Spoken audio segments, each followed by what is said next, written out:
Right, we can call this meeting to order at 5:01. Do we go by that clock or that one? That one says 5:01. We'll go with that. Okay. We have the hearing session. This is a portion of our meeting designated for comments from the public about matters related to the closed session agenda.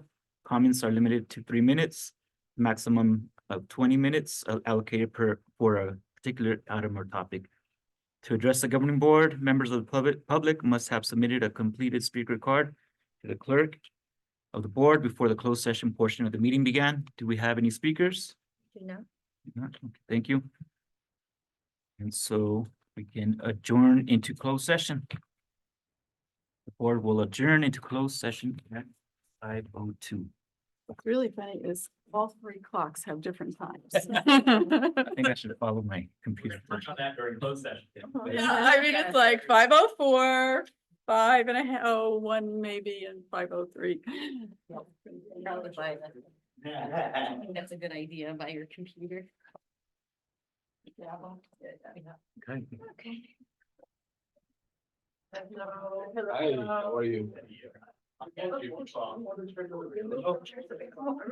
Because we have to turn to keep it coming out.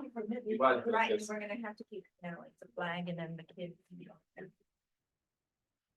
Okay. See you in a little bit.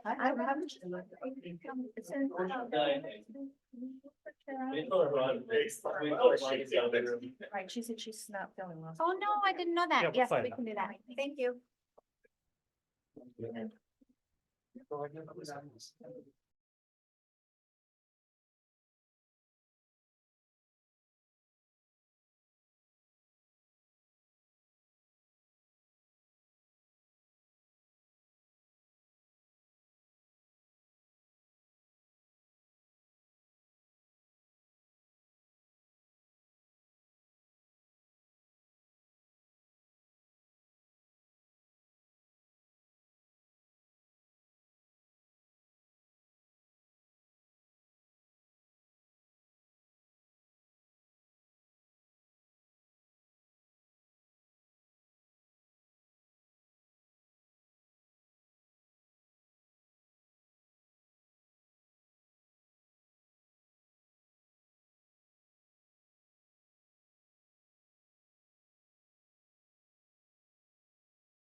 Right. And that- So we have returned from closed session. We can reconvene into open session. Thank you for your patience. Good evening, everybody.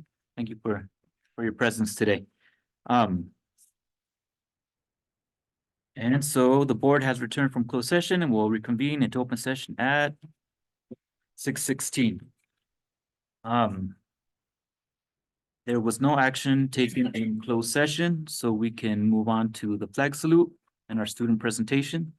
Today, the flag salute and student presentation will be led by students from Live Oak Elementary.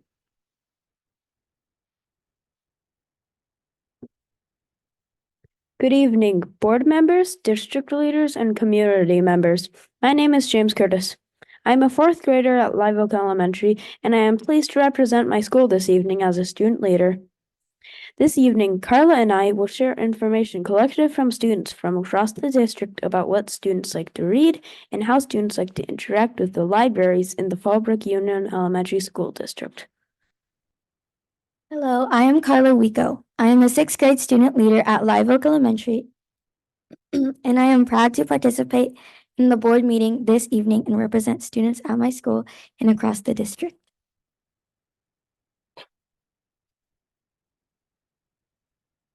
At this time, I ask you all to stand, place your right hand over your heart, and join us in reciting the Pledge of Allegiance.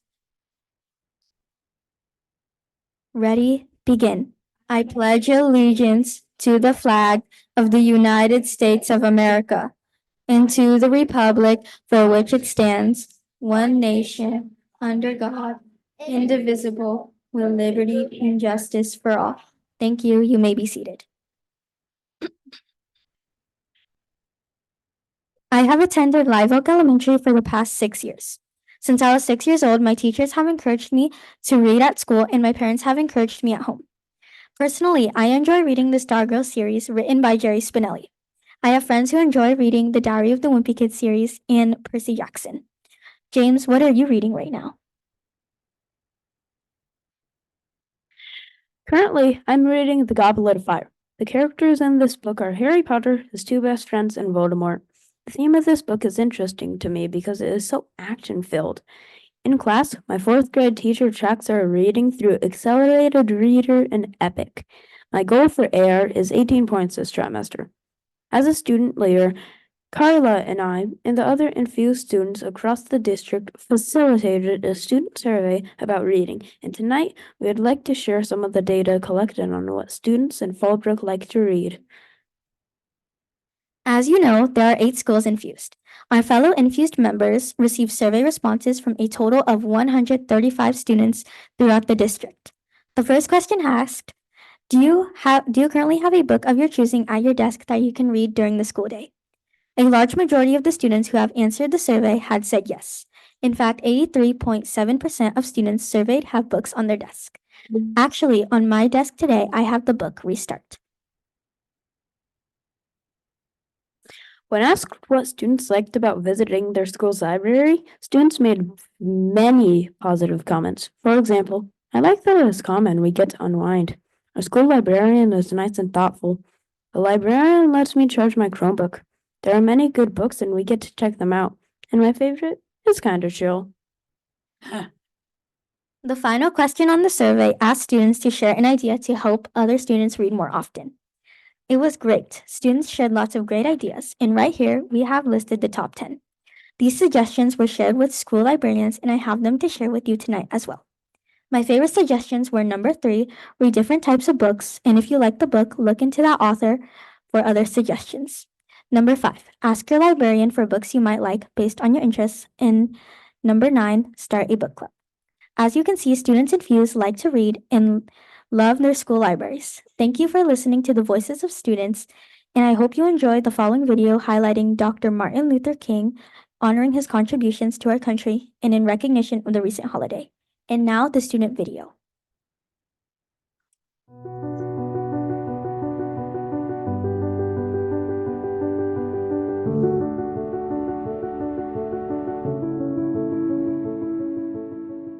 I have a dream.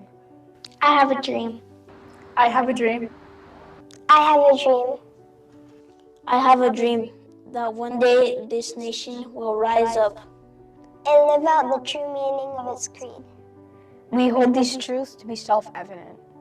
That all men are created equal. That the heat of injustice and oppression Will be transformed into an oasis of freedom and justice. A nation where you will not be judged by the color of your skin, By the content of their character. Let freedom ring from the slopes of California. On every mountainside, let freedom ring. Thank you, Dr. King. Thank you, Dr. King. Thank you, Dr. King. Thank you, Dr. King.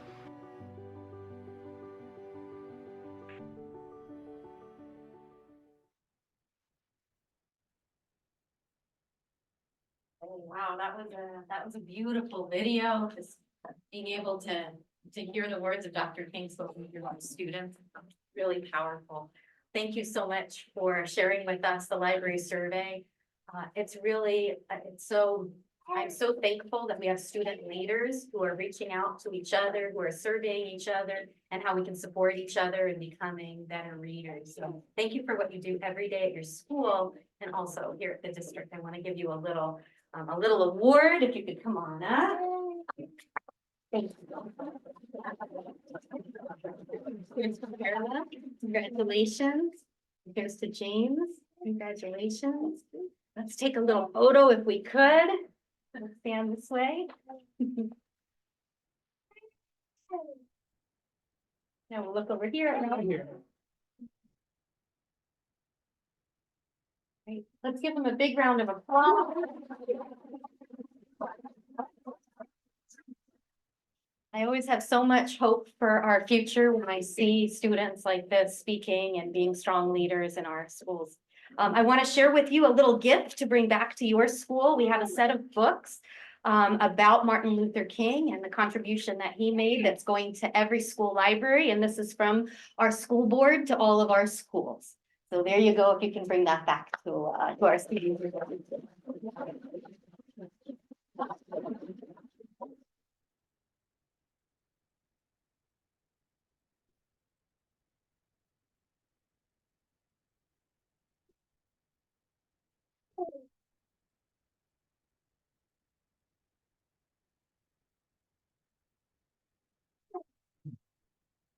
Good. All right. Thank you for that. All right, so we can move on with our agenda here. We can approve the minutes, right? Approve the minutes of the December 11th, 2023 organizational and regular board meeting. It is recommended that the governing board approve the minutes of the December 11th, 2023 organizational and regular board meeting. Do I have a motion? I motion. Thank you. And a second. I'll second. Thank you. Any comments? Hearing none, I will call for the vote. Aye. Okay, thank you. Aye. Aye. And I will aye, so we approve the minutes. Thank you. Next, we have community relations and our hearing session. This is the portion of our meeting designated for comments from the public about matters not on the agenda, but within the subject matter jurisdiction of the board. Should individuals wish to comment on items on the present agenda, they may also do so during this portion of the meeting or at the time the item is considered by the board. Comments are limited to 3 minutes with a maximum of 20 minutes allocated for a particular item or topic. While the Brown Act allows the board to hear issues within its jurisdiction from the public that are not on the agenda, it only allows the board to respond in a very limited manner, such as providing direction to staff. If the board were to have more than this type of brief discussion on an item not on the agenda, it could be a violation of the Brown Act's rules for posting the agenda. To address the governing board, members of the public must have submitted a completed speaker card to the clerk of the board before the open session portion of the meeting began. Trustee McBride, do we have any speakers? Yes, we do. We have two, Sandy Forrest and Del Kay.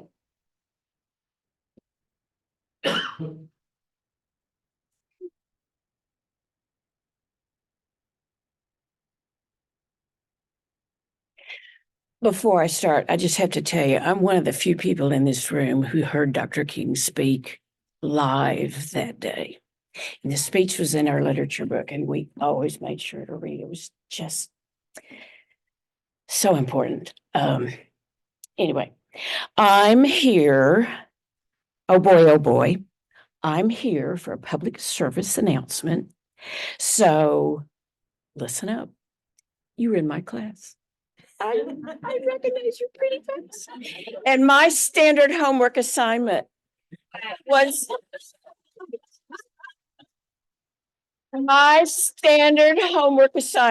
always leer 20 minutos en su libro favorito cada noche, cada día.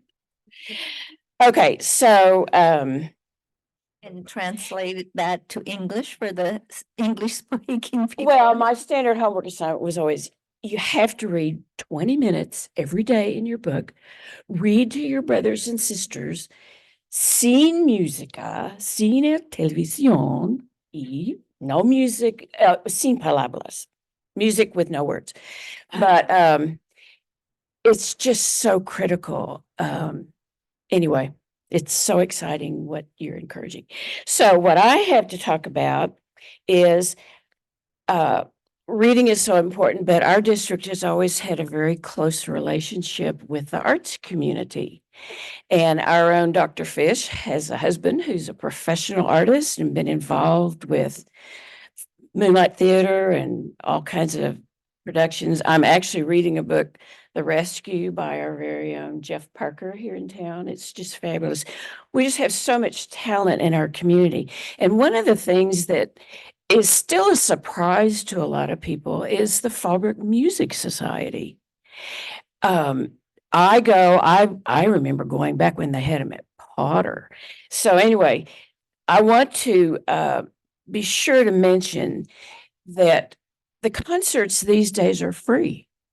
And there's one coming up on Sunday, and it's going to be Bach to Beatles. And Bob Freeney is real strongly trying to get performers who are just so talented, but have contemporary contributions as well.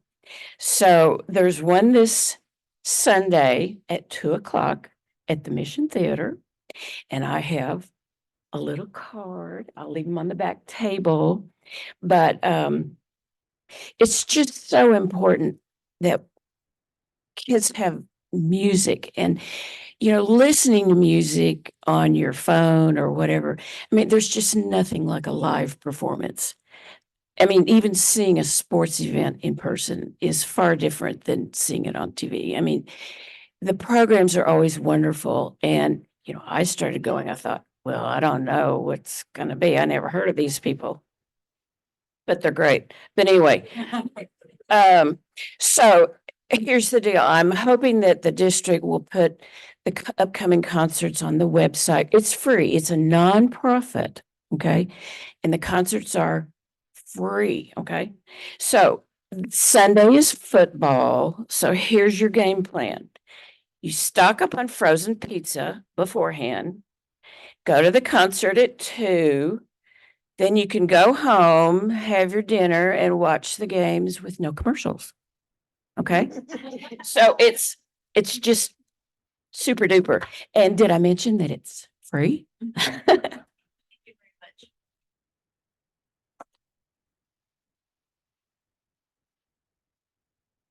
Next is Dale K.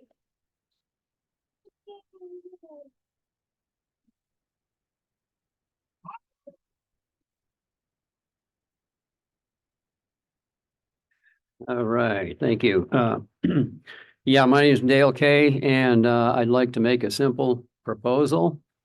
And I think it would be a good idea to set aside 1 month out of the year to celebrate our American heritage. I thought that would be a good idea. Obviously, our founding fathers of this country did something quite different than so many of these countries around us. We've got these third world countries, with poverty and food shortages, and communist countries with dictatorships. And so many are immigrating here. They want to come across, they want to live here where we are. There's thousands every day come across the borders. And I'm sure some of you heard the statistics last month. December was over 300,000 came across the border. Just over 300,000 in 1 month only. So our founding fathers really did something different. Why do they want to come here? So I thought it would be interesting to do some research and find out what was the difference between what they did and what these other countries did, and very educational at the same time. Not only for the kids, but for the parents too, maybe. And so anyway, and we'll find out that we've been hearing so many times that we've been a democracy. Our founding fathers, interesting, they warned us many times about the dangers of democracy, but we don't hear that. That's why they gave us a constitutional republic form of government. So it's interesting, things like that. That's why when we pledge allegiance to the flag and to the republic for which it stands, not to the democracy. So anyway, it'd be very educational and interesting to do some research on that. So that's my simple proposal. I hope you agree. Thank you.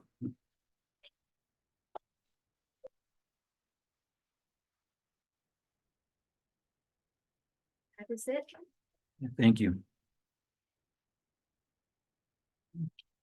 So we can move on to our report from the base liaison, and I see that we do not have Dr. Paul present, so we can move on to reports from the board.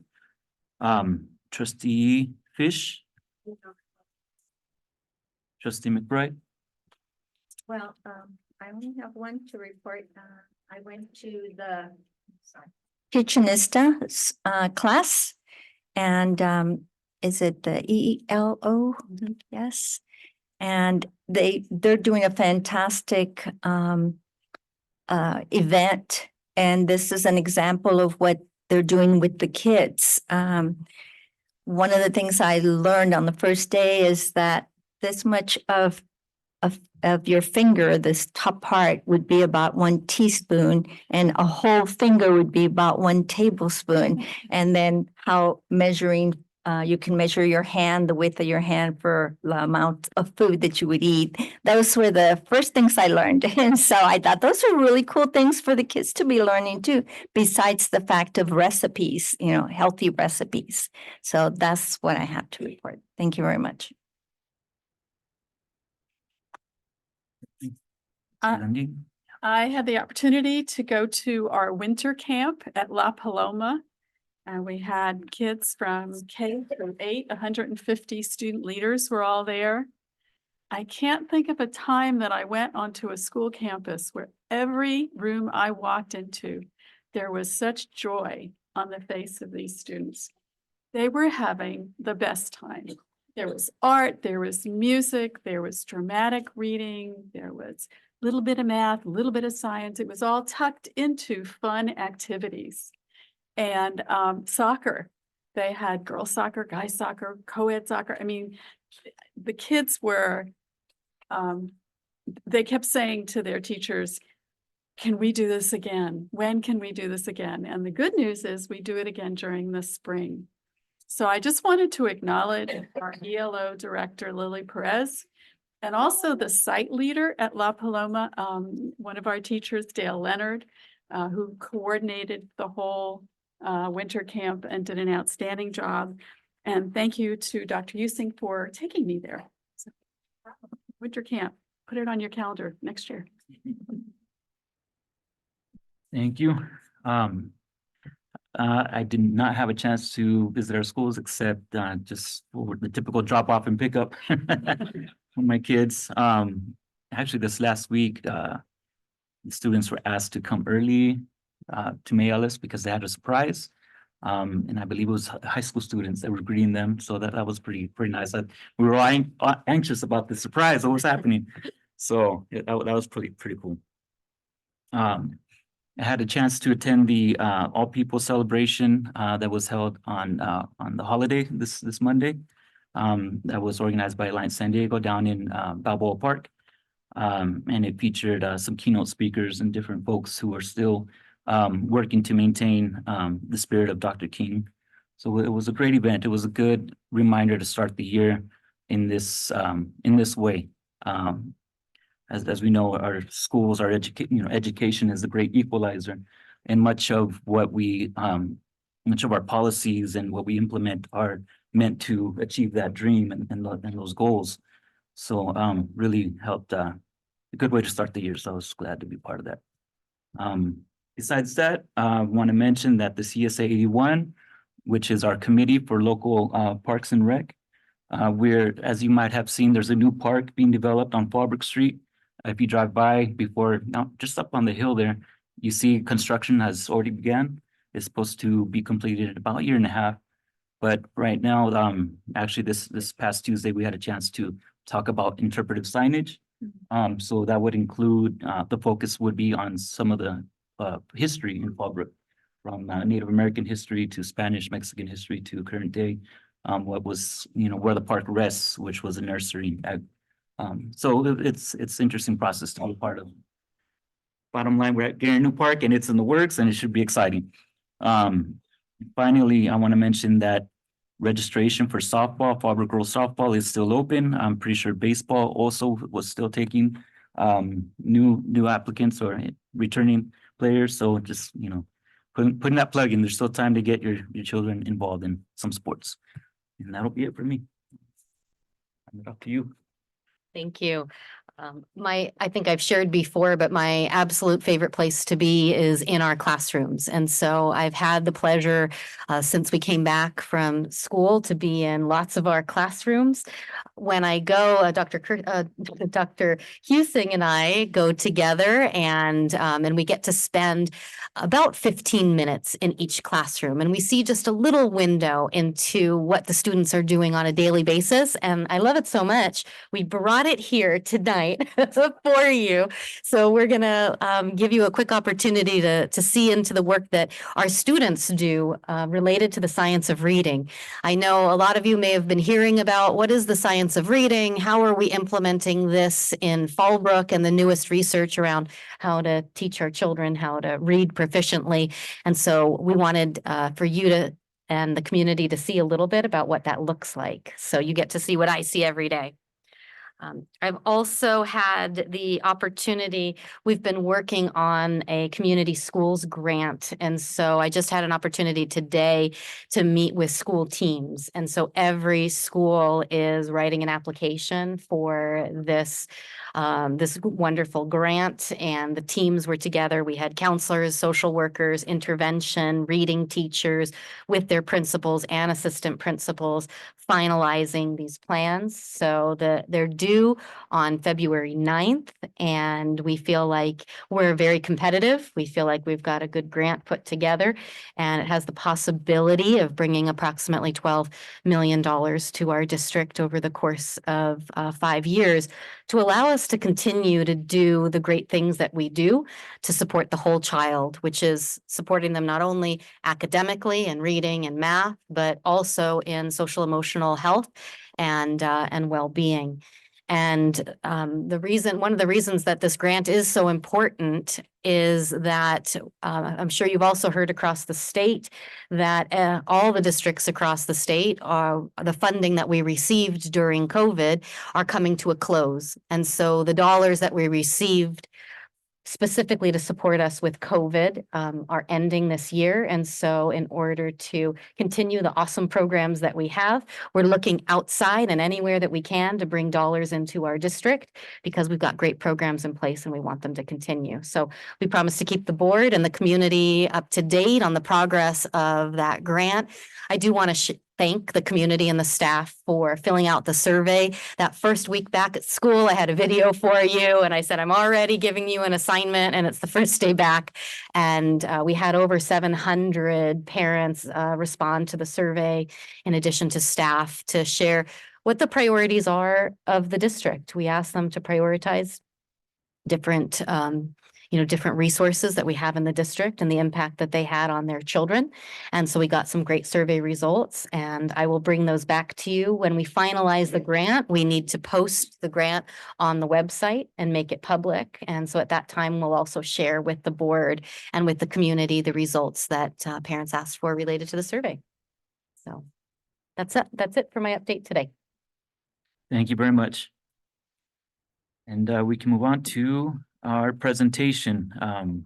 We have a presentation regarding the California dashboard overview and the English language performance indicator and early literacy investments. Dr. Kimberly Husing, Assistant Superintendent of Educational Services, Dr. Leo Curcio, Director of Curriculum and Instruction, and Mrs. Aurica Rainey, Principal of William H. Fraser Elementary, will review the contents of the FUESD dashboard on the California website, share a highlight regarding the English language performance indicator, and provide insight on future performance based on the investments made in early literacy during the last 3 years of recovery from COVID-19 and strategic supports through the LCAP. Very nice. Thank you so much and good evening, board. Superintendent Hazel, thank you for giving me this opportunity to walk through something that's compliance-based and turning it into something that is functional and amazing in our classrooms. So tonight we're going to be walking through an overview. I turn on, there we go, of the dashboard. The dashboard is published every year. We went through this exactly last year, but as a recap, we'll go over the dashboard for California, what the Fallbrook data is, and it's looking backwards. So it's last year's data presented this year. Then we're going to be talking about when we saw that data, what are we doing about it? And that's how I would like to walk through the investments on early literacy. We're going to highlight some of that work with our small group instruction, and then we'll weave that into how that's going to help us meet our goals. And then there'll be a little bit of time at the end for questions and comments, should you so choose. So as a review, the California Dashboard is an online tool. It's for our district and every district in the state, designed to help communities access information and then make plans for improvement. There are 6 state indicators that are represented for Fallbrook. There are actually 8 for high school districts, but we don't have career technical education and we don't have graduation rates. So that's why in Fallbrook, it's only 6. Those are English language arts, math, the English learner progress, chronic absenteeism report, suspension report, and then local indicators. And again, the dashboard was published in December. This is our first meeting from when after it was published. So now it's a nice opportunity to walk through the information. The dashboard is presented just like that. Like if you're driving your car, you're looking at the dashboard of your car to give you an indicator of how things are working in a district and what districts should be working on. So there are different levels going from red, which would be the lowest performance, to blue, which would be the highest performance. The status is a combination between current year, which is the status, and then looking at change, which would be the performance. So we will look at the academic indicators for English language arts and math, and like I explained, the English learner progress. So come take a look with me at our progress for English language arts. So as a district, we are in the orange area. And I would like to say that there were many students who made progress last year. And there were also many students who struggled. When we get to the chronic absenteeism, that might be a reason why. And also we are really digging in as a district to understand why. But let me walk you through what this indicator is telling us. So overall, our students are performing. This is an average of 3rd grade, 3rd, 4th, 5th, 6th, 7th, 8th. So everyone together on our performance on English language arts. And so what you'll see is we are scoring in the orange, and we are 10.3 points below standard. So that means on average, if you averaged out all of our scores from 3rd through 8th, our students are scoring 10 points below. Actually, I mean, this is not where we want to be, but it's attainable. And we have strategies and skills that we'll demonstrate today how we plan to move forward in that progress. We are scoring above the state in both English language arts and math, and progress is in our future. So while this is not what we want to see, we do have plans for and strategies to make progress in the future. This next line, the declined 3.5 points, this is telling us that year from the year prior and last year, it looks like we declined in English language arts. And again, there are many reasons for that and strategies to meet it. And then the last line are the number of students tested. And again, we only test 3rd through 5th, or sorry, 3rd through 8th. So that's why it's only just about 3,000 students of our 5,000. So a little closer look next is how our students are participating in our student groups. Something maybe not all of the public knows is that every one of our students are tested on the end of year tests. So no matter what, if they're brand new to the country, they will, students don't take the ELA if they're brand new to the country and don't speak English their first year, but they take math. And then every student in every level of our special needs classrooms also takes the CASP. So you will see in our demographics here, students with disabilities are scoring in the red, although when you look closely on that data, they actually improved year over year performance. In the orange are English learners, Hispanic students, homeless students, and socioeconomically disadvantaged students. Our African American students are scoring in the yellow zone. Students who identify with two or more races are scoring in the green, as are white students. And this year, we didn't have any students scoring in the blue zone, any student groups. So again, we have goals ahead of us. The grayed out version is because students who are identifying as American Indian, Asian, Filipino, foster youth, and Pacific Islander, there's less than 50 of those students in our district, and so they are not identified as a means of privacy. Okay, if we look at our math, we are also in the orange in math. The good news is in math, we're showing growth. If you remember, we spent a considerable amount of effort with our math TOSAs and support with math last year. We continue that work this year, and it is demonstrated in our performance. Also, in English language arts, we were in the orange. We're also in orange for math. But you'll see here we are 42.1 points below standard, whereas in reading we're only 10 points below. That's an indicator about how difficult that math assessment is. And we know that students who struggle with reading are going to struggle with the math assessment as well. Okay, so then the next line says maintained 1.7 points. We actually grew 2 points, but the state is saying we didn't grow enough to move to another color band. So this is the functionality of how they rate us. And I just wanted to give that example specific, that while our students are growing, more students are meeting proficiency in the standard, the state really wants to see more of our students moving, as do we, obviously. And then here's the number of students who took the test. Let's look at our student groups. In math, our homeless students and students with disabilities are scoring in the red. In orange are African American, English learners, Hispanic students, and socioeconomically disadvantaged students. We don't have any students in the yellow, but in the green are two or more races and white. And again, of our students with the no performance color, again, it's because there are too few of them, and for reasons of privacy, they're not reported. So I shared that in the beginning of this presentation, I was going to share the highlights. The English language arts is a challenge, right? And we know we have some steps to make in math. I'm really excited to share that our students are really performing in English Learner Performance Index. Our English learners are above the county, outperforming the state, and they're just really a point of pride in our district. And so I'd like to ask Dr. Leah Curcio to join me. This program is really in her wheelhouse, and we have a special treat for you after Dr. Curcio explains how we're making this progress.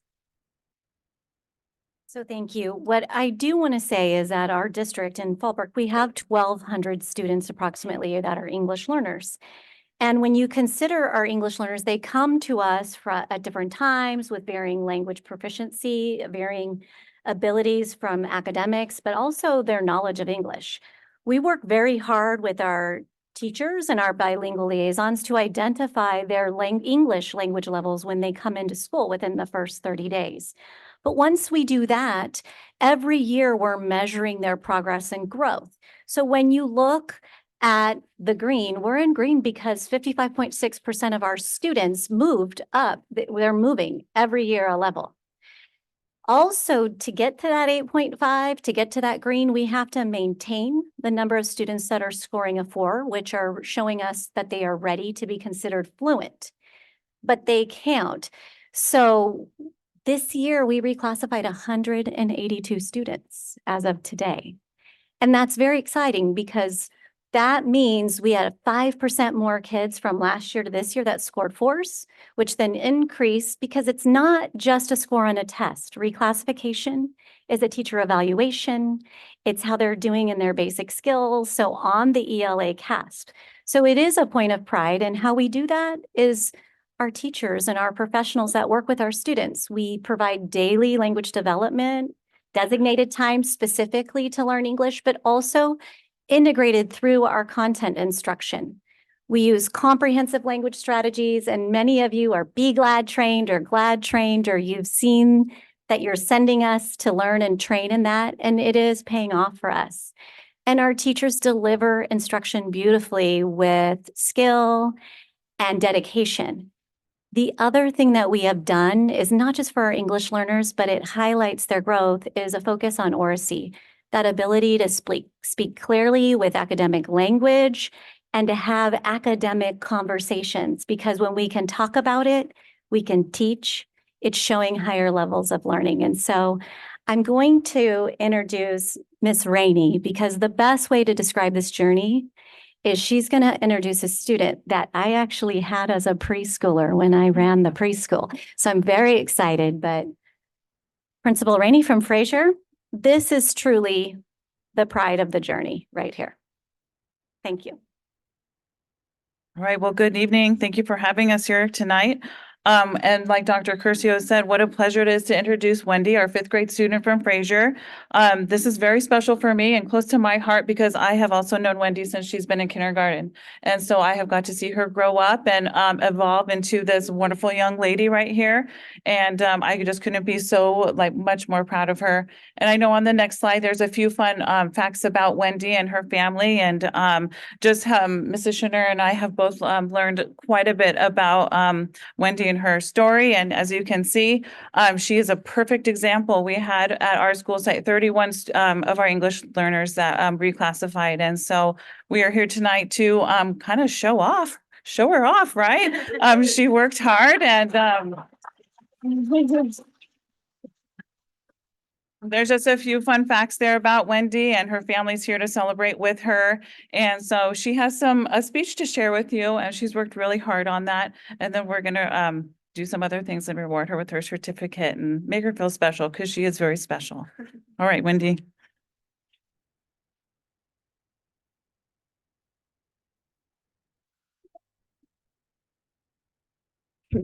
Good evening. My name is Wendy Jose Lucas. I'm a fifth grader student in Mrs. Oppenheimer's class at William H. Fraser Elementary School. I have been in the Fallbrook Union Elementary School District since preschool at Mike Choate Center. Thank you for the opportunity to speak about my journey to fluent English proficiency. I am very proud of myself. To become fluent in English, I earned a score of 4 on the English Language Proficiency Assessment after 4 years of taking it. I also met standard on the CASP assessment. I have good grades on my report card and scored a 4 on a writing assessment. While this may sound like a lot, my teachers and support staff at Fraser were there with me every step of the way to help me achieve this goal. My favorite teacher, Mrs. Julius, is a constant supporter.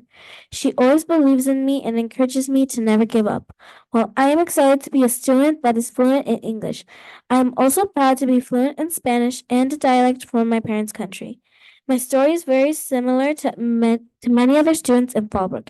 My parents immigrated to the United States from Guatemala in hopes of creating a better future for our family. Neither my mother nor my father had the opportunity to attend high school, and because of this, they instill in us the importance of doing well in school, studying hard, trying my best, and persevering are things my parents often talk about. Being the oldest sibling in my family, I will work hard to follow my dreams. I have goals to be the first person in my family to graduate high school and go to college. Being a reclassified fluent English proficient student will help me achieve my goals of going to college and managing my own tree trimming company. The ability to clearly and effectively communicate in English with members of the community, just like I am doing this evening. This year at my school, there are 31 reclassifying as fluent English proficient. More students will take the LPAC in February and the CASP in May. I'm sure English learners will continue to make Fallbrook Union Elementary School proud.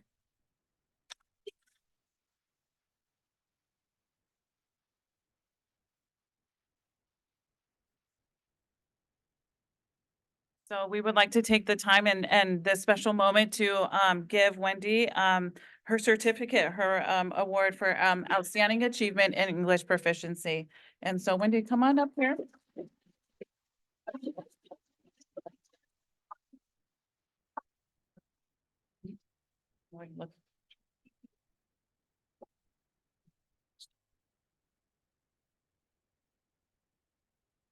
Wendy, we're very proud of you. It's not easy to make the achievements you've made, but also to speak in front of all these adults. I'm really impressed. Nice job. Let's give Wendy one more round of applause.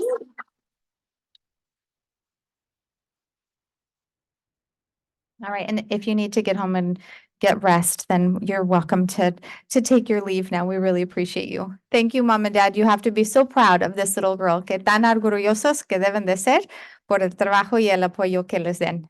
Gracias.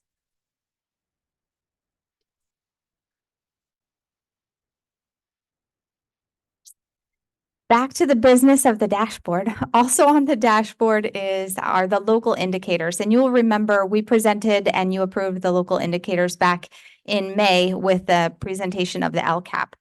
But the local indicators really talk about how we have a system of professional development, how we implement standards, how we have appropriate instructional materials, how we engage our schools and our school leaders, and then also our system of support. This is all going to sound very similar to the next presentation I have about school accountability report cards. But again, this is the compliance piece of what we do. And I appreciate the opportunity to bring it to life with our students and upcoming with these, our readers. The next piece of information I wanted to share is about chronic absenteeism and suspension. And so these are called the student engagement indicators on the dashboard.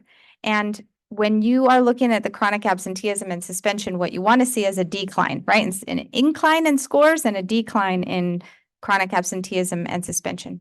In order to be classified or be counted as a student who's chronically absent, it's a picture in time anytime during the school year that a child has missed 10% or more of the school year. So for example, if we were on the 100th day of school and a child had missed 10 or more days of school, they would be chronically absent. And the state doesn't care if the student was sick or if they had to go on a family trip. It's missing 10 days or more of school is chronically absent. And so of course we want to reduce the amount of students that were chronically absent.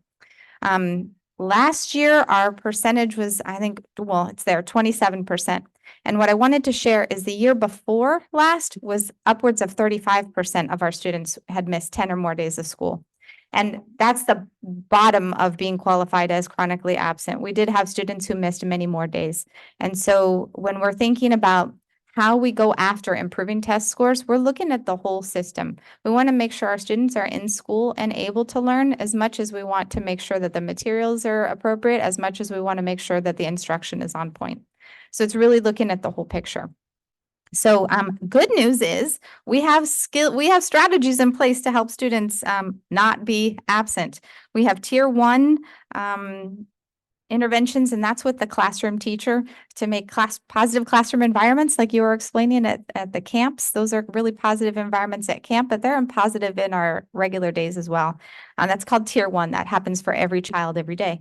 Tier 2 strategies would be small group and working with the counselor if maybe there's some aversion to school or having a hard time getting to school on time. The counselors really try to take away the barriers, find out what is keeping students from being on time or coming to school and working with the family to help that. And then tier 3 strategies are those students who really struggle. Maybe there is some barriers that we can help with, and that's where our social workers get involved. They run small groups, therapy during the day to really lessen that stress and make school an approachable, happy place. So that's our tiered system of response. And hopefully all students benefit from tier 1, and then we can reduce the amount of students that would be in tier 3 and reduce the amount of students in tier 2. Also for suspension, you'll see we're in the green area for suspension. A very strong indicator of a strong positive school is few suspensions. And that is something we should be proud of in this district, that our students are very well behaved. They come from very engaged families. If you ask the community, our families love the schools and the students really engage with their teachers. And that's demonstrated by a very low suspension rate and declining from the year prior. So we are declining in our chronic absenteeism and declining in suspension, which means high engagement. So that's the technical information on the dashboard.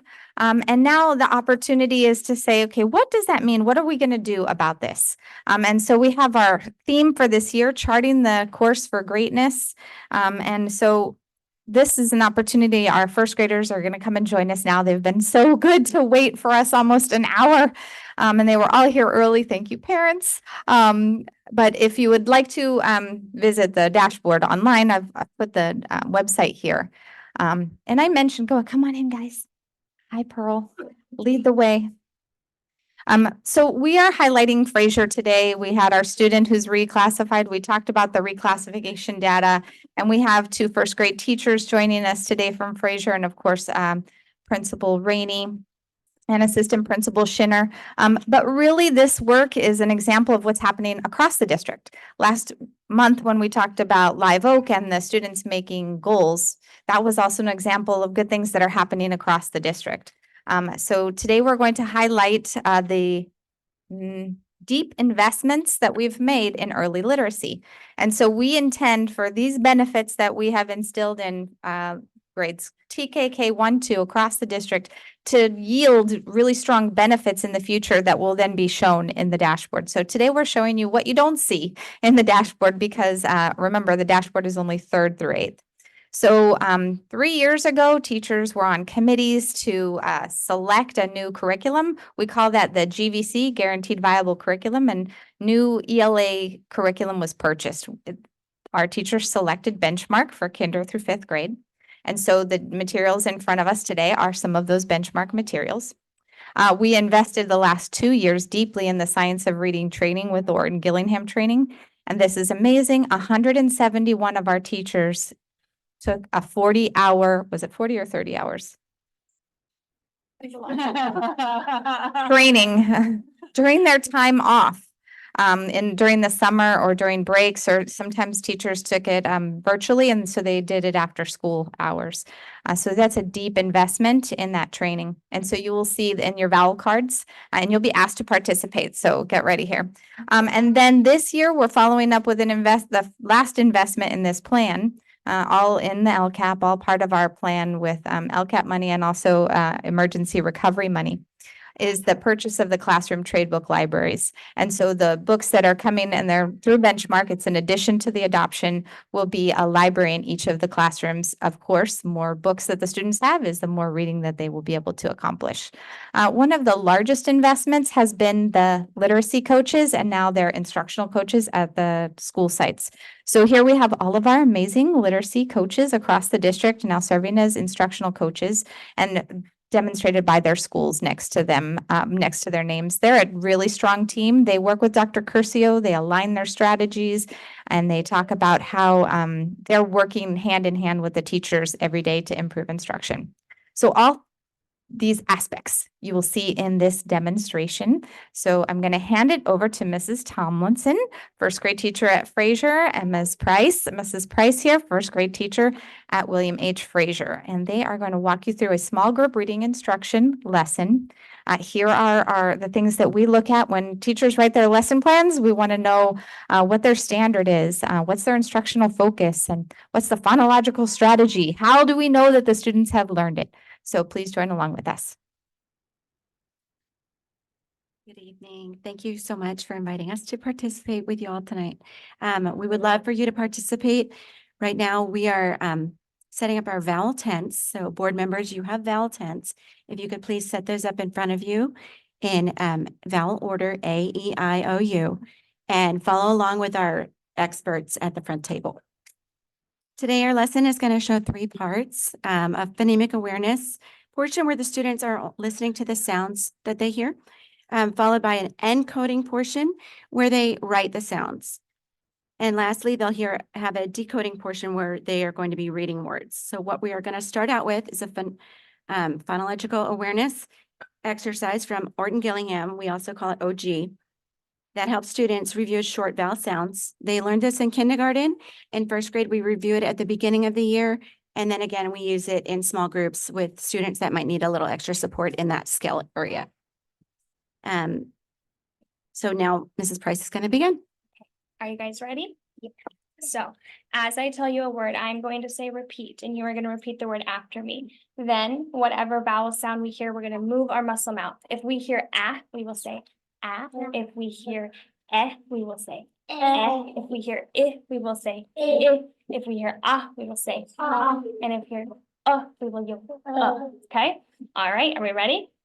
Your first word is mitt. Repeat. Mitt. I says it. I says it. Good job. Put it down. Your next word is rag. Repeat. Rag. Good. A says I. A says good job, put it down. Your next word is den, repeat. Den. E says E says good job. Your next word is sun, repeat. Sun. You says good. You says good job. Your next word is log, repeat. Log. O says O says good job. Your next word is fit, repeat. Fit. I says it. I says it. Your next word is top, repeat. Top. O says good job. O says Your last word is lag, repeat. Lag. A says A says amazing job. Okay, just like we practiced, we're gonna stack up those cards and move them out of our way. Yeah, as they're cleaning up, Ms. Price is going to move on to the dictation portion. This is a way for the students to practice encoding words, which means that they are writing them. Board members, if you could please locate your tapping hand. And that is used with your non-dominant hand. If anyone is a lefty, can you please raise your hand and I can switch out your tapping hand? No. Everybody's a righty? Okay. So how the kids use it is they tap with their non-dominant hand, 1, 2, 3. And as they're tapping, they're saying the sound and they're writing it with their dominant hand. So if you could just observe this amazing skill that they are experts in. We have been working on the magic E concept, where magic E reaches over one consonant and tells the vowel to say its name, right? So as we look at our papers, do you guys see these stars on your papers? Yeah. That is going to represent your magic E. Does magic E make a sound? No. No, it does not. It covers its mouth. It does not make a sound. And we look at number 1. What is that squiggly line? Lonnie, what does that squiggly? A digraph. A digraph, right? What is a digraph? So it's two consonants that make One sound. one sound. Good. They work together to make one sound. So number 1 is going to have a digraph, okay? I will know that you are ready when you have a pencil in one hand and a fist in the other. Okay, here we go. We're going to tap the word shape. Shape. Shape. Amazing. Go ahead and write your sounds on your lines. Shape. Okay, if yours looks like mine, you may rewrite it.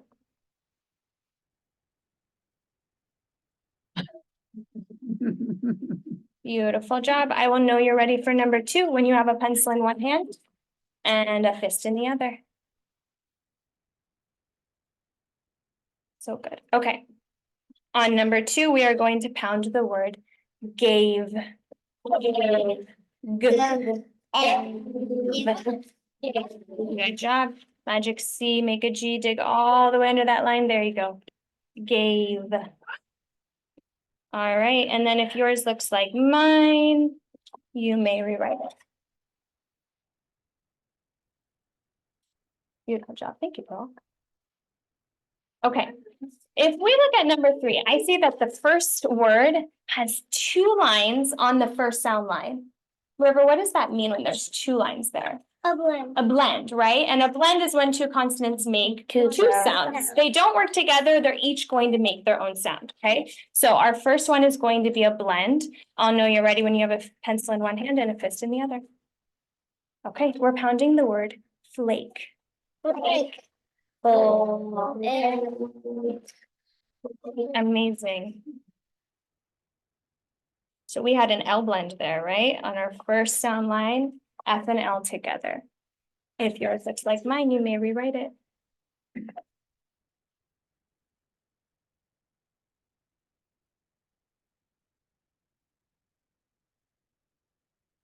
Amazing job, you guys. Okay, you're gonna work with this Miss Tomlinson now. You can hit me your piece.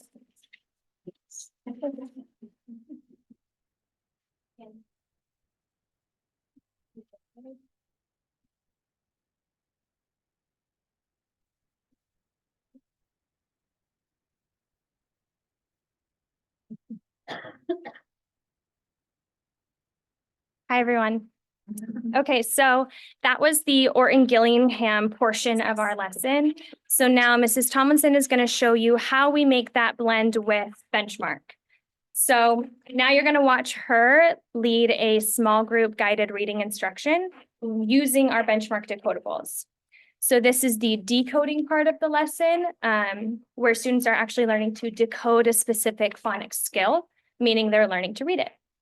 So normally in our classes, we actually start by using these. These are consumable decodables, and the benchmark curriculum gives every teacher 25 or 30 of these every single year. So the good thing about these is that the kids are able to interact in the text, highlight the specific words that are using that phonics skill, and then they can take them home and read them with their families. But today, you're actually going to see the colored version of the benchmark decodable, and each teacher is given 6 of these to use in our small group instruction. All right, friends, you ready? Okay, we're going to be reading Blake and Shane Play, and we're looking for the long A, magic E spelling. Okay, you guys ready? Yeah. First thing I want you to do is take a quick picture walk through the story. Keep an eye out for that phonics pattern, long A, magic E. Take about 10 seconds. Okay, I know you're ready when you have your eyes on me. You guys ready? Pointers ready? Okay. Let's quick go on your high frequency words page. Can you turn back one page? What are our 2 high frequency words we're talking about? Very good. Guys ready?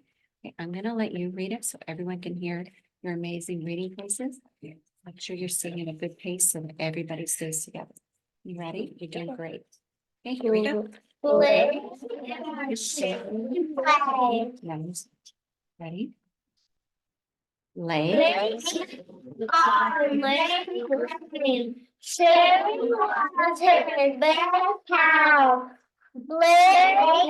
and sharing games. The house is it was lost outside. Okay.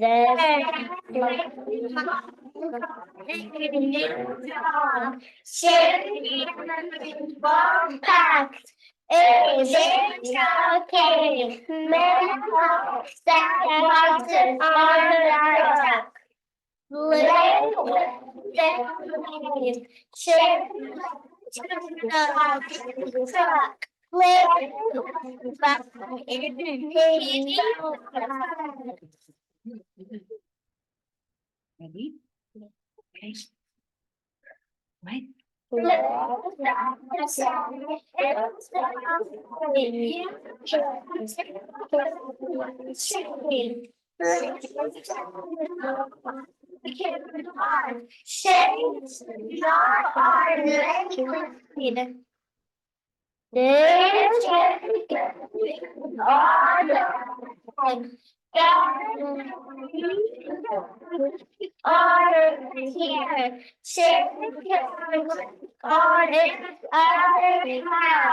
You can start everything.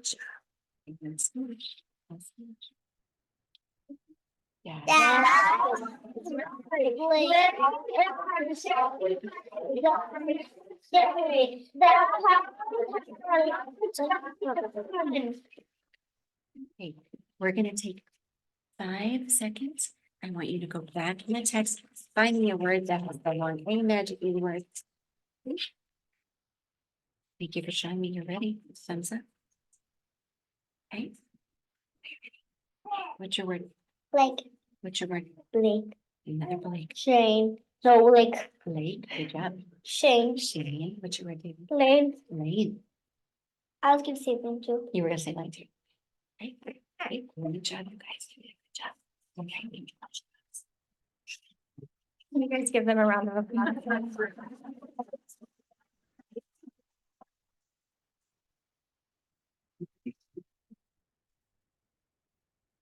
All right. That's amazing. Thank you so much. Thank you so much, Mrs. Price and Mrs. Tomlinson. Boys and girls, you did a great job. Wow, you made us so proud. That was really great. Thank you.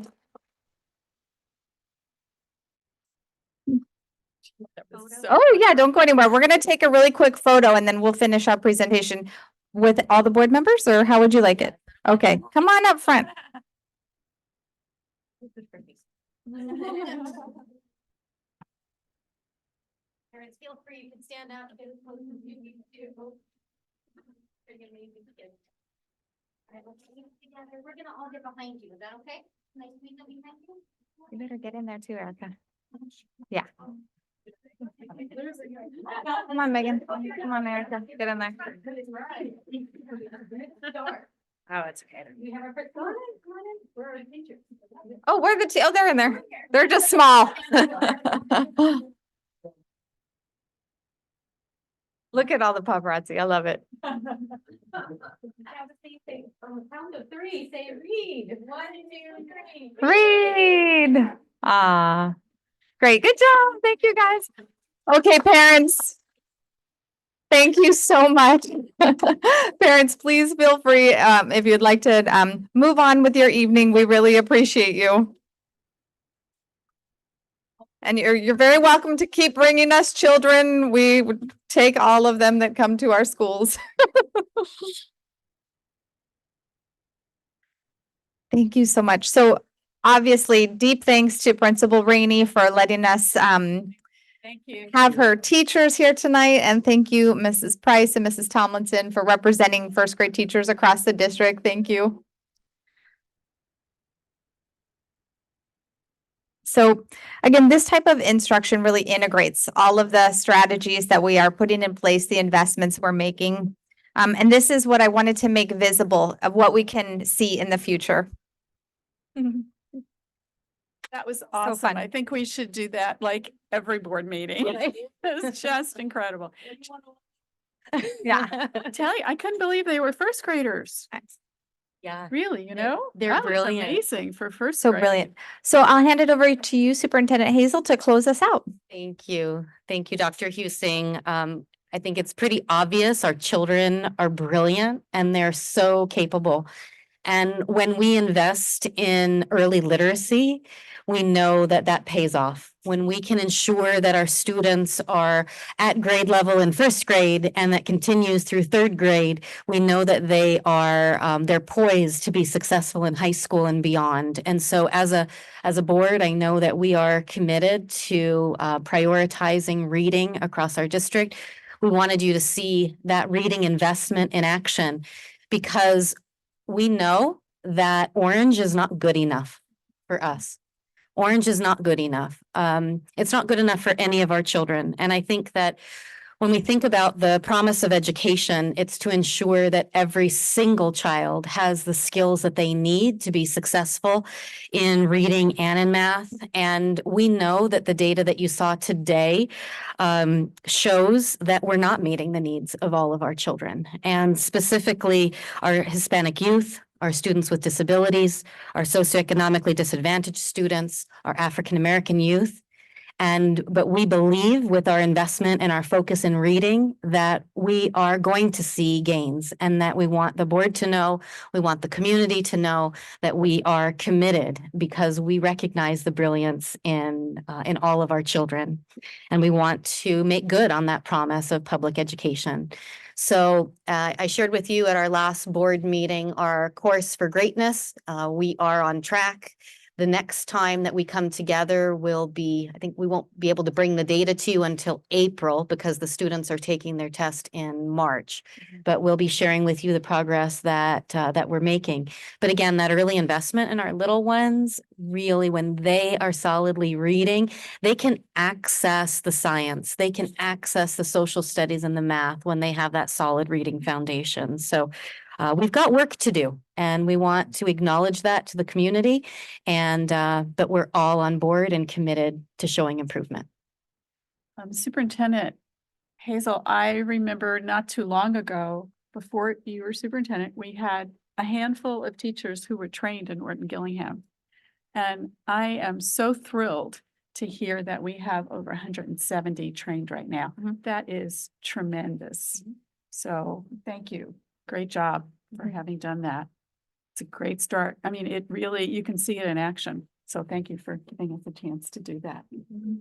That training really fires teachers up. They feel like it gives them more tools in their tool belt to really meet the needs of students. And we're learners too. So it's exciting for the teachers as well. Any other questions that you have?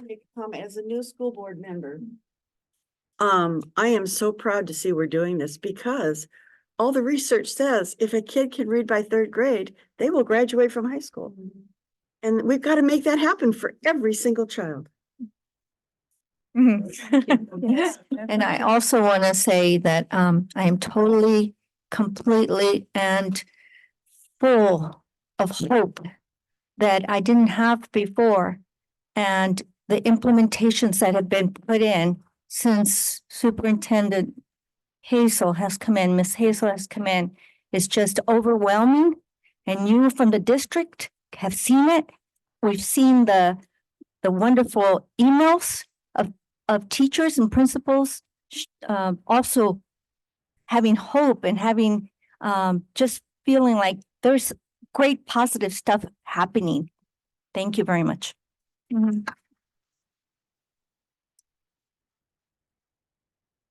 right, thank you so much. Oh, the other thing I wanted to say was, what a huge achievement it is to have made that kind of progress with chronic absenteeism. Because I know that that is the first step toward helping kids achieve more in school. Because if you're falling behind and you're not in school, you just get further and further behind. So to have gotten 10 points in just 1 year as an improvement, Mr. Rodriguez and whoever else has been working on this. School sites, School sites, thank you. That is a real accomplishment. Very proud of that and proud of you. Thank you for all that very important information. But as we said, we have lots of hope. We're confident that we're going to be making improvements here. So moving on, we have our facilities long-range master plan update. Mr. Bryson Bigler, Director of Facilities, Maintenance and Operations, and Mr. Kevin Fleming, Principal Architect of DLR Group, will present an update to the governing board on the district's facilities long-range master plan.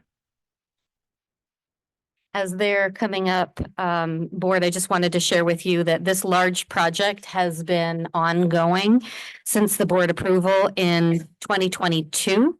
And the purpose is identifying needs and laying a roadmap for the future of our in-town facilities. So I'm really excited for everybody to hear about how this collaborative process has been with the hard work and participation from so many, our students, our teachers, principals, administrative staff, and of course, our parents as well. So I want to introduce for just a moment our facilities director, Bryson Bickler, and he's been working with the district for the last 5 years on our facilities maintenance and operations team. And he's also been overseeing all of our construction efforts. He's been an integral part of building 2 of our amazing schools on base on Camp Pendleton. And he also has experience on the FMP committees. So I'm really excited to have him at the helm of this master facilities project now. And I'm going to turn it over to you to share an update. Well, thank you. Thank you. Good evening, Superintendent Hazel, Board of Trustees, Executive Cabinet, and thank you for an opportunity to share an update on our facilities master plan. I'm really excited to be here. So I'm really excited to share the work that we've been doing for you to have an opportunity to preview our interactive facilities master plan that culminates in a website. But before we do that, we need to go back because we've had a lot of changes on cabinet. You heard this started in May of 2022, and just do some history of our schools and how we got to the facilities master plan. Because of all of the changes, I think that's prudent to do. So I'm going to start there and move on. So let's start here. When were our schools built? You can see here at the top, we have some old buildings, very old, probably older than most people realize. May Ellis, older. May Ellis, what's 1938? That makes it 86 years old. Fallbrook Street School, renamed Fallbrook STEM Academy, was constructed in 1953, making it 71 years old.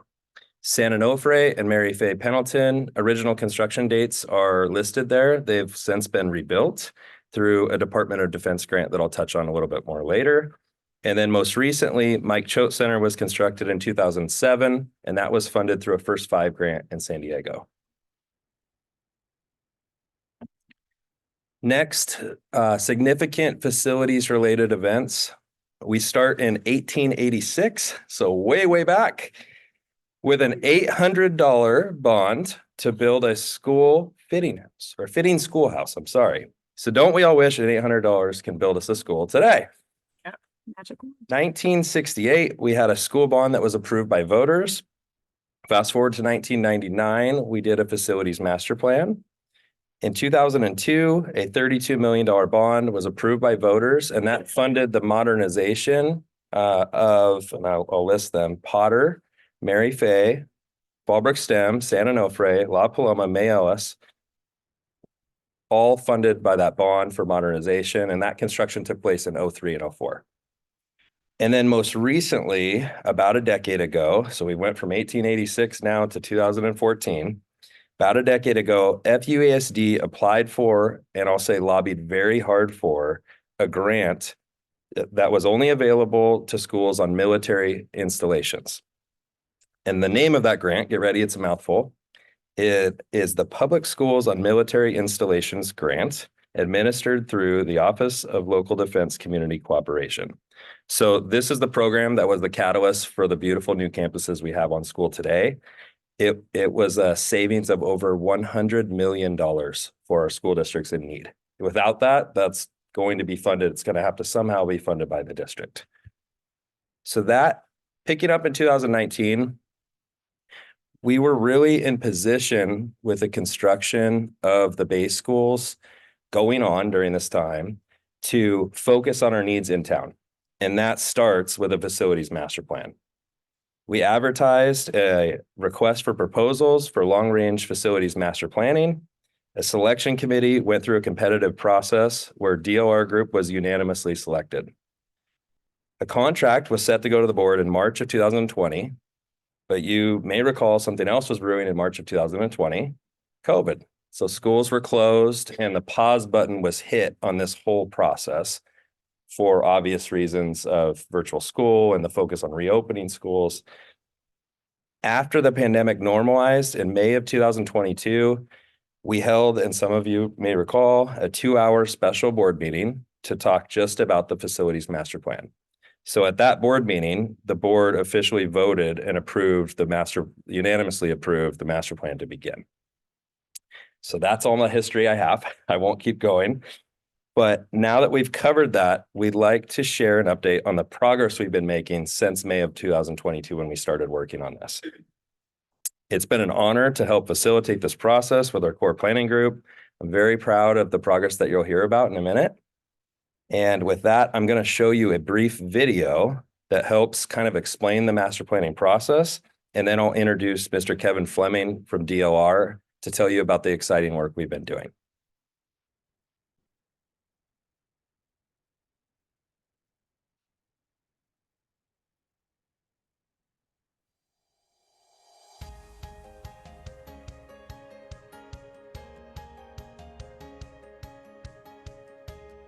When we see students, we see the future. We see doctors, engineers, athletes, and educators. But most importantly, we see leaders. At FUESD, we know that the students of tomorrow will require classrooms designed to support the future of education. This is why we are embarking on a new facilities long-range master plan for the schools of Fallbrook Union Elementary School District. This plan will create a roadmap for our district's campuses over the next 10 years, creating an opportunity to dream big and cast a bold and exciting vision for the innovative and effective schools and classrooms of FUESD. To learn more about this process, we will now hear from Kevin Fleming, Principal Architect of the DLR Group, as he helps us learn more about the FUESD Future Master Plan. I'm Kevin Fleming, the Principal Architect with DLR Group and assisting the district with the development of their master plan. So what is a master plan? Our approach to master planning is to create a transparent process and product for the community to participate with. And this culminates in a web-based interactive master plan. So we're leveraging technology to its advantage to reach as many people as possible. We've developed a specific master plan for each campus. The campus plans were the culmination of all the input that we received from the community and the participants at each campus. And each one of these will have separate projects or phases that can be implemented over time in the 10-year process that we're looking at. Okay, so one of the more important aspects of master planning is to kind of look at the equity and parity throughout the district.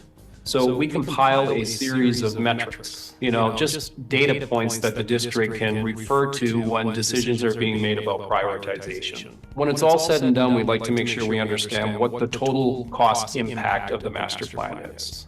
So we will look at each campus, what their total cost is, and these costs include the soft costs, the things that aren't part of the construction, like your reviewing costs, your plan check agencies, your inspections, and everything required to develop the project, as well as escalating costs. What is it going to cost 5 years from now as opposed to today? So why are we doing this? We're trying to develop a metric for the district to look at, to create a transparent decision-making process that can clearly illustrate why projects were prioritized. Together, we will create an innovative and meaningful plan for the future of our schools.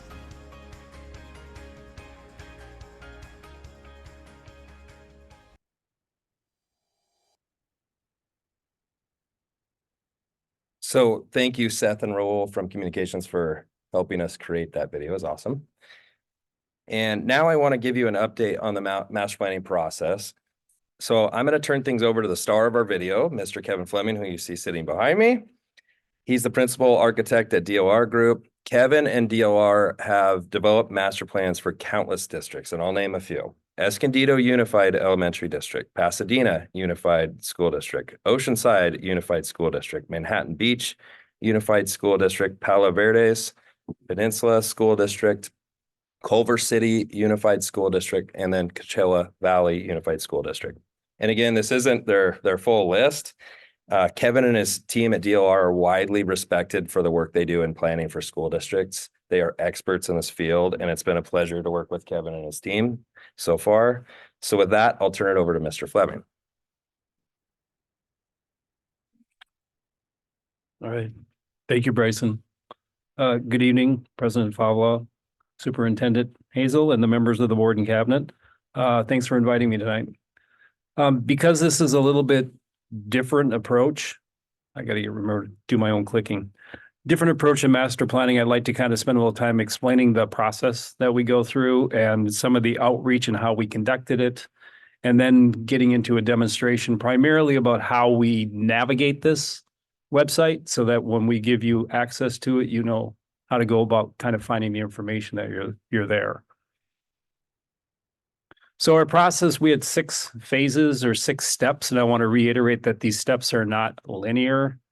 We start things, we review them, we complete something else, we come back to something. So it's kind of like I would say it's more like a washing machine that in the end, everything comes out clean, but we don't want to see it happening. We completed 5 of these tasks. So we're done with our research and discovery, our facility condition assessments, the community outreach component. To an extent, there's a little piece I'll tell you about in a minute. And then estimating the costs. We have our first kind of foray into that. And then we did the bringing it all together, building the document. The only thing we haven't done is the prioritization and the implementation, because that's going to require input from you guys. So at the onset of this process, we convened what we called the master planning core planning group. And we convened 11 meetings throughout this process, basically 1 a month. And we held them here in person at the district. And these are the participants that were in these meetings. And the whole point of this is where we asked for the guidance as well as the input and kind of making sure we're on the right track, all in agreement. And then we had a constant message in case we were asked why we're doing a master plan, what the importance of it is, which was the culmination of the video that you just saw. So part of our process was the outreach efforts. So to gather the information, the first thing we did is we toured every campus with the principal, had a conversation about how the campus functions, what worked well, kind of thing from that first person perspective. The second thing that we did was we convened a site committee for input. So that was a select group of people from each site, teachers, parents, staff. The custodian is the most important person in that meeting. And then kind of did a little exercise to get their input specifically. We put it all on an aerial map of the thing so we could document it and keep that information, help us convert into the master plan. And then we did a community version of the same meeting where we just invited anybody that wanted to come in and participate and give us input and information. All in all, I think we had north of 200 participants throughout the district on this, so it's fairly good. When we got done, we collected all this information and we actually put it together in the master plan. So we now have a sense of what was important in a broader kind of perspective of the district. So that's being compiled into a survey that can be distributed digitally. And I think that'll be coming out within a week or so, that anybody in the district can go in and kind of give an opinion on what they think is the important issues that we're going to be dealing with. So with that, I'm going to actually have to exit over to the computer so I can actually demonstrate the website for you, and I'll take a few minutes to kind of show you the highlights.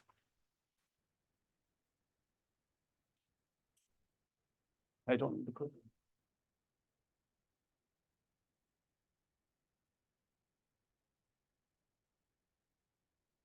I'd have this done by the time you got here. But then I'm on a PC, which I haven't done.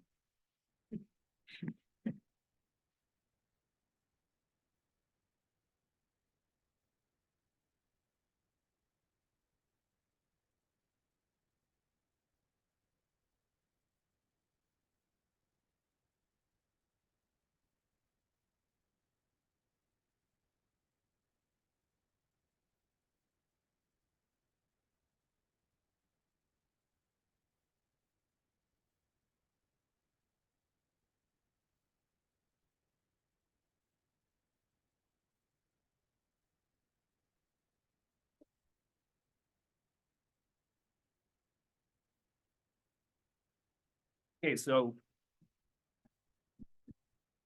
that's good.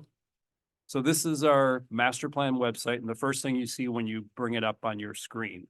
We get 3 particular sections to the master plan, try to keep it as simple as possible. There's the opening section that kind of gives you the explanations, so you can go down. The video that you saw is embedded in here, who participated, what the point of the master plan, and then navigating into the other section. So, and then there's the Find My School. So this will show you, like your attendance boundaries for each of your schools. And each one of these are just illustrated by the icon of the school's mascot. And there's also a list down below that makes it easier if you can't find the one that you're looking for. So, and then finally, there's a summary section that looks at your district as a whole. So all of your in-town schools are in comparison with one another and cumulative.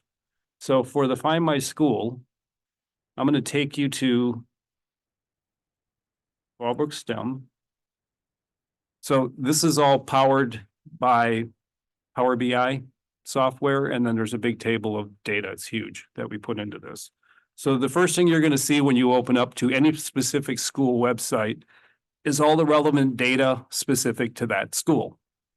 Data such as the enrollment and capacity of the school, and each one of these school diversity, meaning we just talked about the social economically disadvantaged, the students with disabilities. It's kind of important to know what type of population that the student's serving, especially how it breaks out from the California Department of Ed's tracking as well. And then funding. Do you have state funding available coming within the window of the master plan over the next 10 years? We want to know that because you're required to match it if you want to grab it. And then what projects are in the master plan, and I'll kind of get into that. So each one of these have their detailed categories. So you just click on and it'll give you the detail, what's your enrollment trend. You can read the report that was done for the enrollment trends.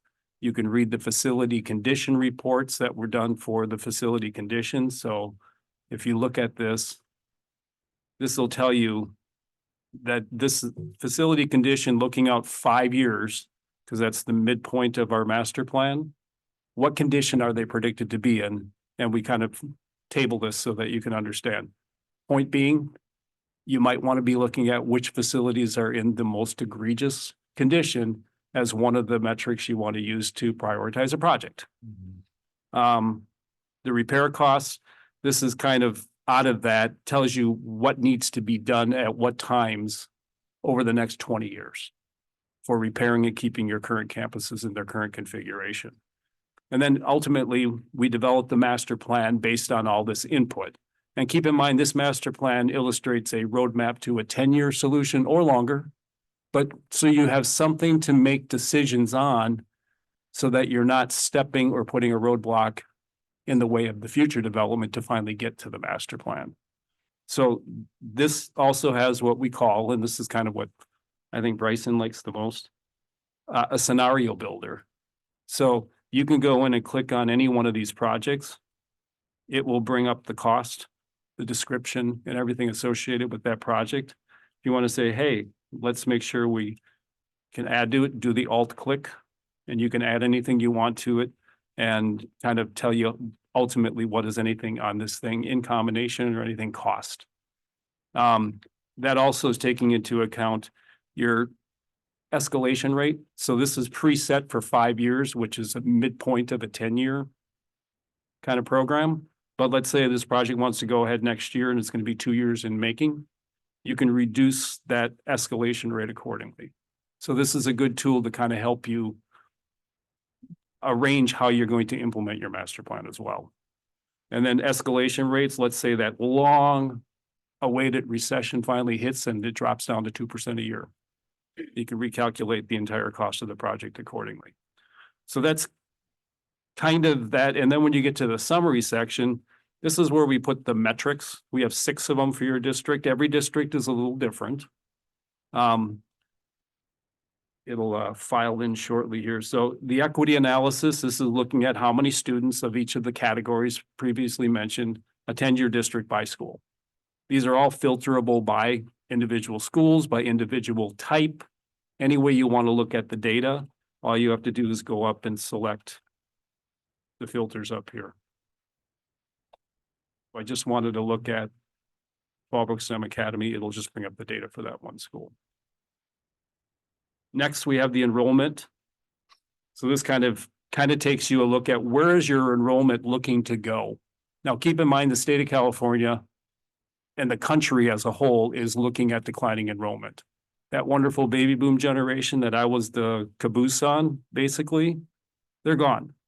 So we overbuilt facilities, obviously, to accommodate the post-war world kind of population.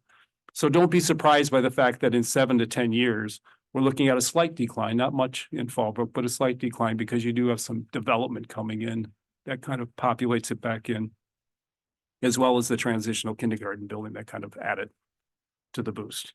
So again, you can look at this by school in any way you want to look at it.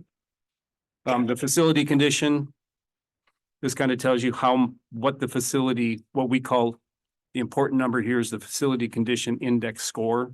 The higher the percentage, the worse condition you're in. Once you exceed 10%, it's considered in poor condition.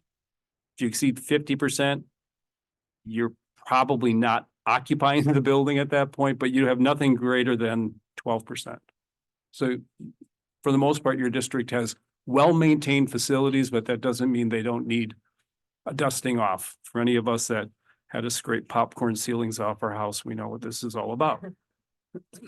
Facility repair costs is just kind of looking at that 20-year look ahead. The importance of this is this covers why 20 years? It covers roof replacement projections, mechanical equipment. The longest lead items are normally the roofing and the mechanical equipment, so you want to capture a complete cycle. And then finally, school facility. I look at the SFC, the school facility program. You know, this is the one that we do the state bonds, which every 2 to 4 years. I sit on the CASH board of directors, which is the Coalition for Adequate School Housing. So we're kind of looking at this fall, but it'll tell you what your district's eligibility for future state funding is by project. And that again may influence a project and how you want to move forward with a prioritization. And then you can take a look at the total probable cost of the whole district. Now, considering your two base schools cost $100 million plus, it's not surprising that we're kind of showing a number a little bit higher than that. But keep in mind, this is 10 years and accelerated for that 10 years as well. So you can actually look at what the actual current hard costs are today. It's 280 million. So a lot of this is escalation costs. It's about 30%, 27% for soft costs. And that's all the fees and all the prep work to get to the point where you could bid the project. And then we have a contingency number because us planners and architects are notoriously for not hitting our targets at points. So we have a 10% fluff range because master planning is looking from 30,000 feet. We're not into the detail at a biddable set of documents. So that kind of takes us where we're at on the master plan. I don't think I missed anything. We will be allowing you guys to access this. It's password protected until we have our final presentation to you guys. Excuse me, at which point we can actually remove the password, have Seth put it on the district website, and you can allow your public to view the data and the information in the master plans as well. So with that, I think Bryce and I are open for any questions if you have them. I'm gonna have the questions after I look at them. That's if I went into the entire, we would be here for 2.5 hours to go into all the data here. So I encourage you guys to look into it, and we welcome your input and responses, obviously. And Kristen, can you talk a little bit about the master, like why is it important for a district to have a master plan, and does having a master plan commit us to anything currently? Just a little bit of an overview about that. Yeah, there's no commitment currently. So when you see this, it's planning. That's exactly what it is. It's identification of needs and planning. When you don't have this and you don't look at the whole deal, you end up making decisions based on what's right in front of you. We need a portable over here. That's how you end up with portables everywhere. But when you do this and you can see beyond what's right in front of you, which is growth or an extra classroom at the last minute, you can really make good decisions that save money. So overall, this is going to save us money. I'm very confident in that. It does not commit us to doing any of these projects. There's some real needs, just like in any district, that I would recommend as your facilities director that we take a real hard look at, but this doesn't commit us to doing any of the projects. Funding is a whole nother conversation. Knowing where your state match might be, schools become eligible on different timelines. Some are 20-year timelines, some are 15-year timelines. So some of our schools come eligible for modernization money through the school facilities program at different times. So that's all laid out throughout this master plan. Keep in mind different buildings because they're age qualified. So if you build at different times, like Potter has 17 different phases, so they all come qualified at different times. And the data, when you go on the website for the first time, it will be overwhelming. It's a lot of numbers for every school, and we will help you summarize it. So we're not asking the board to go on and figure out, interpret all of this information. It's overwhelming. So we will definitely, between now and the end of the master plan, be able to help you kind of go, okay, here's some top priorities for our district that's been identified through our community, through our staff, through the facility condition with data and metrics, so that we can make good decisions on facility decisions going forward. I'm impressed. I am really impressed that you went ahead and did this. So many school districts do everything by emergency. Yeah. And that's not the way to do business. And so this is really exciting. And I think having this very clear data also, if you need to pass a bond, you can prove to the community why it needs to happen. Yeah, absolutely. And it really just points towards transparency. Again, Kevin mentioned data is going to be open to our community. They're going to see everything we see. And when we do move forward with the project someday, whether it be however it's funded, then we can justify why we're moving forward with that project over another one, over another one, over another one. So yeah, thank you. Any other questions? Cool. Thank you.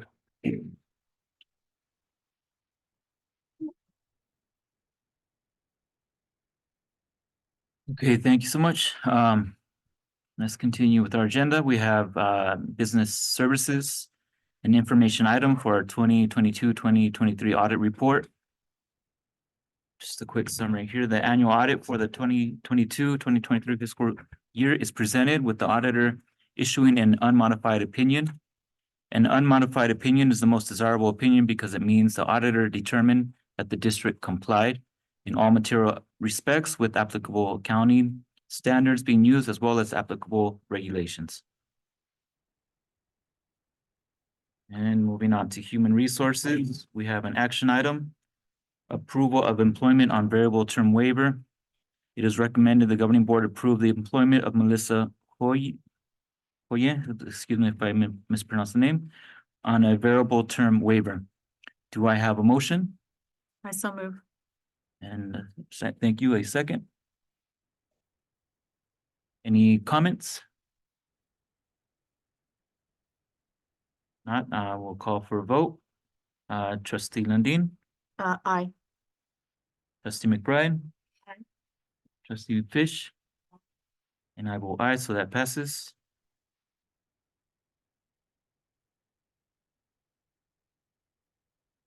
Motion passes. All right. Moving on to next item is an informational item. This is our FUESD 2023-2024 initial proposal to California School Employees Association, Chapter 307, CSEA. Pursuant to Government Code 3547A, parties to a collective bargaining agreement are required to sunshine their initial proposal for negotiations prior to negotiating. At this time, we are opening public hearing for the California School Employees Association, Chapter 307, CSEA, initial proposal for negotiations to FUESD for comments. Do we have any speakers?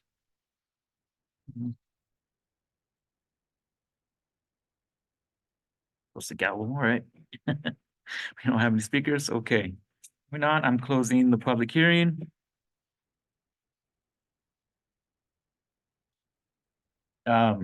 Moving on, educational services, we have an action item, school accountability report cards.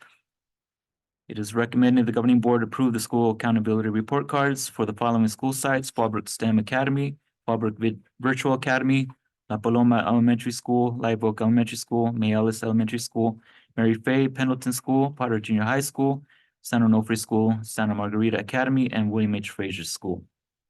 Dr. Kimberly Husing will provide a brief presentation on the school accountability report cards. Okay, again, thank you so much for your time. And this will be a brief presentation. Again, this is one of our compliance activities, and it's really meant to be helpful for our community and for our future planning. And again, this is a backwards look. So it's the report card on last year's progress, and each school creates one. So the accountability report card is required by state and federal law. And it's the purpose is to keep parents in the community informed, and it's summative information from the previous year. So you also approved the SPSAs, the single plans for schools, at our last meeting, and those plans were made based on this data. Just like when we're looking at the dashboard, we're looking at that information in order to make next steps. So again, there's an annual update, and these reports actually have a lot of different moving parts. The principals provide an update. Mr. Bickler helps us with the school facilities reports. We pull in information from the state on our teacher credentialing, HR reviews that we have all of the appropriate credentials for our teachers. It's really a collaborative set of reporting. It entails almost every one of our departments in the district. And so then we have this information available online. There's a state website, and also we have, what did I do with my notebook? Maybe it's under here.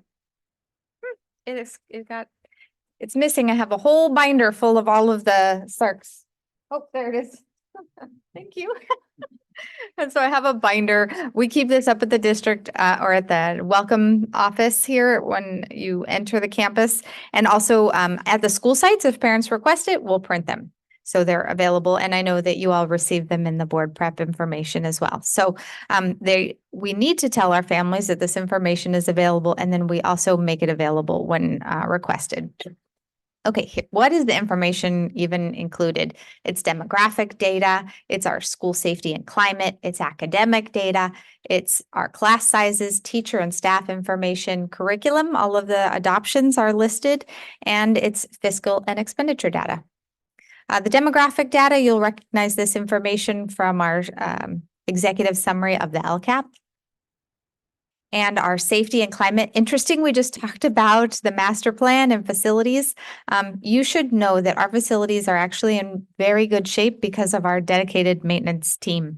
You wouldn't know that some of the buildings are as old as they are. And there's a lot of pride in this community in how beautiful our schools are maintained. And yet we do report that there's a tile that needs replaced or a sink that has to be cleaned out. All of that is reported. However, even though there is maintenance that is done on a regular basis, our schools are all in good and fair condition. It looks at everything, even our playgrounds, the drains, the restrooms, all of those aspects of our schools. The academic data that is included is years past. And so I'll just take you down memory lane. In 2018-19, there was the CASP. It was suspended in 2019-20. In 2021, there was no state testing. So districts did local testing. Here in Fallbrook, it was the STAR product that we use for our progress monitoring. And then we resumed the CASP in 21-22, and the dashboard was a static color. It was only purple. So if the colors seemed a little bit new to you this year, it's because last year was just purple. And this year we're returning to the complete dashboard with color reporting. And then continuing on with CASP. I will say that the 2021 and the 22-23 CASP that we did last year was different from 2019. They have altered the program quite a bit from the state.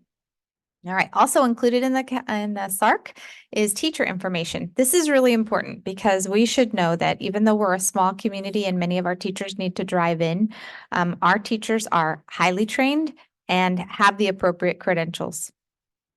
We're really proud of that.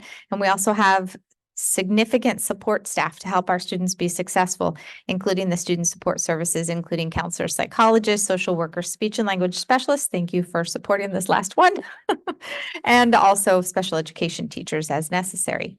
Another aspect that's reported in the SARC is our curriculum adoptions. So if you look in the SARC, you will see when benchmark was adopted, when our math with the Irvine Math Project was adopted, and we're typically on a 7-year cycle, except for in the case of math, because the state did not approve the new framework for 3 years. And our district is currently in the process of waiting until the new math curriculum is available, and then we will form a pilot committee and an adoption committee, and then make some choices in the near future, probably within the next 2 years. Those are things we're planning ahead, but all of our adoptions are reported. There's also fiscal and expenditure data. So the per pupil expenditures change from school to school. So one school might have a higher per pupil expenditure because maybe there's less students in the school, but the school still has a principal and a secretary and a custodian. So they all have those fixed costs, but maybe less students in the school. So then there would be more per pupil expenditure in a smaller school than in a larger school. If you see a difference there, that's a pretty reasonable explanation. And then this is just an example of what it looks like. The binder is available to view. You have access to them. But this is Fraser's. Since we're highlighting Fraser all night tonight, I figured I'd highlight the cover of theirs. And all of our school accountability report cards have similar viewpoint. We create them all in one document so that they are similar across the district, accessible. So that's the end of my brief presentation. Do you have any questions or comments that I can help with? Okay, so the request is to approve these, and what you're approving is that the information has been completed, that we have worked together to format these reports appropriately, and then my job would be, after you approve them, is to make sure they get posted on the state website and on our websites for accessibility. Thank you. All right, so do we have a motion to approve? And a second? Thank you. Any comments? Not, I will call for the vote. Trustee Fish? Trustee McBride? Trustee Lundin? Aye. And I vote aye, so that motion passes. Next, we have an informational item, the Williams complaints. This is our second quarterly report. The quarterly report of Williams complaints is presented to the governing board as required by Education Code 35186. We are pleased to report that no complaints were filed with any school or department in the district during the second quarter. Next, we have materials, right? Yep. First reading, the next item, we have a first reading of our 2024-2025 Mike Choate Center for Early Childhood Development Instructional Calendar. Next, we have an action item for out-of-state travel for the Summit on PLC at Work. It is recommended the governing board approve all expenses be paid for 7 members of the San Onofre school team, Dr. Kimberly Husing, Assistant Superintendent of Education Services, and Tabitha Bustani, Principal Coach, to attend the 2024 Summit on PLC at Work in Phoenix, Arizona on February 13th through the 15th, 2024. Registration is $829. Total approximate cost is $1,500 each, to be paid out of the Education Services travel budgets. Do I have a motion? I so move. Oh, go ahead. Okay, so Thank you, Trustee McBride. Can I jump in on that one real quick as a comment? We need a second. Oh, sorry. But I'll second. Second, okay, thank you. Any comments? Yes, yes, thank you. Sorry for jumping in a little bit too early. I just wanted to share about this out-of-state travel. It's in Phoenix, and it is the San Onofre team has been really working on tightening and improving their professional learning community structure that they have at their school. And this is something that we're working on district-wide. So every Wednesday, our students have a shortened day, and our teachers are working together to plan and to look at student data. And so the San Onofre team is excited to be part of a district pilot where they will go to this training with our district staff, and then they will be part of training the rest of our teachers in a training this spring. So I'm really excited to ensure our teacher leaders from San Onofre, they requested this, but to be able to bring it district-wide to all of our teachers is really exciting. Just a little point of clarification. While Dr. Husing would love to go to the conference, we actually have our board meeting scheduled on the 15th, and she's presenting from the LCAP. I know. So we were really hoping that she could attend, but she's going to be doing that. So we are going to be inviting our leadership from our teachers union to take that slot. So yeah, really excited about it. Good, thank you for that. Any other comments? If not, I will call for the vote. Start over here, Mrs. Trustee Lundin. Aye. Trustee McBride. Trustee Fish. And I vote aye, so that motion passes. Next, we have an informational item for workshop and conference attendance. We are pleased to support our teachers and staff to continue their professional learning as they participate in conferences, enabling them to perform their duties and remain up to date on new policies and procedures impacting their roles. And then finally, we are at our consent agenda. It is recommended the governing board approve the consent agenda as presented. Do I have a motion? I so move. Thank you. Do we have a second? Thank you. Now we'll call for a vote. Trustee Fish, Trustee McBride, Trustee Lundin. Aye. And I will aye, so that motion passes. Thank you very much. And that will bring us to adjournment. This meeting is adjourned at 8:06 p.m.